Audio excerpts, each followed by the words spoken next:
Hello viewers, আসসালামু আলাইকুম। কেমন আছেন সবাই? আশা করি ভালো আছেন। ভিউয়ার্স, আজ আপনাদেরকে নিয়ে এলাম এই আমার থাই জাম্বুরা গাছটির কাছে। এই দেখতে পাচ্ছেন জাম্বুরা গুলো বেশ বড় হয়ে গেছে, মাশাআল্লাহ।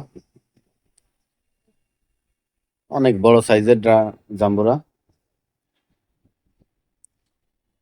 এবছর যদিও গাছে ফলন কম, তারপরেও যে ফলগুলা আছে সেগুলা বেশ বড় সড়ই।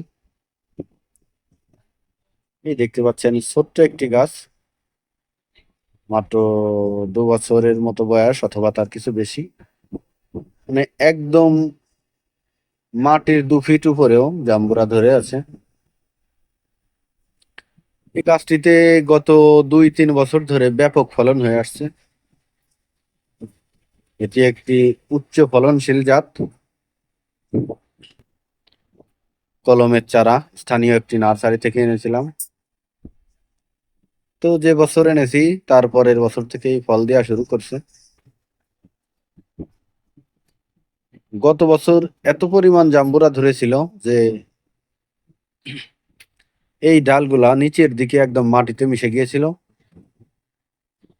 এই যে দেখতে পাচ্ছেন, এই ডালগুলো আমি কেটে দিয়েছিলাম, কিন্তু কোনো ছত্রাকনাশক দেয়নি বলে ডাইব্যাকে মারা গেছে। তো আপনারা যদি জাম্বুরা গাছ অথবা সাইট্রাসের কোনো গাছ পুটিং করেন, অবশ্যই ছত্রাকনাশক দিবেন। এই দেখতে পাচ্ছেন উপরের দিকেও অনেকগুলা জাম্বুরা ধরে আছে। এই 2 বছর 2.5 বছরের ভিতরেই গাছটি বেশ বড় হয়ে গিয়েছে। গ্রোথ মাশাআল্লাহ অনেক ভালো।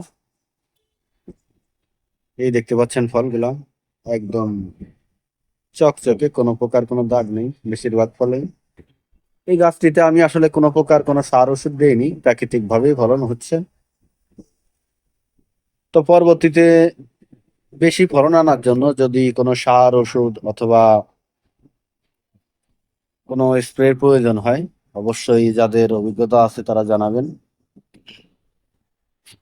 এই গাছটিতে আমি খুব তাড়াতাড়ি কয়েকটা ডালে মালটা এবং কমলার কলম করে দিব। মানে একই গাছে জাম্বুরা, মালটা, কমলা এইগুলা ফলানোর চেষ্টা করব, জানি না সফল হবো কিনা। তো যে ভাইরা এই বিষয়ে অভিজ্ঞ আছেন তারা অবশ্যই জানাবেন যে এই জাম্বুরা গাছে মালটার গ্রাফটিং করলে এবং কমলার গ্রাফটিং করলে সেটা হবে কিনা, এবং হলেও কেমন হবে। যারা জানেন তারা অবশ্যই জানাবেন। আর আপনারা চাইলেও এই জাতের 2-1টা গাছ বাড়িতে লাগাইতে পারেন, গাছে ব্যাপক পরিমাণে ফলন হয়। তাহলে পরিবারের জাম্বুরা খাওয়ার চাহিদা মিটে যাবে। আর আমার এই চ্যানেলটি নতুন, তাই সাবস্ক্রাইব করবেন এবং আপনাদের মূল্যবান মতামত দিয়ে সবসময় আমাকে সহযোগিতা করবেন, যেন আপনাদের অভিজ্ঞতার আলোকে মতামত নিয়ে আমি বাগান করতে পারি। আজ এ পর্যন্তই, ধন্যবাদ সবাইকে।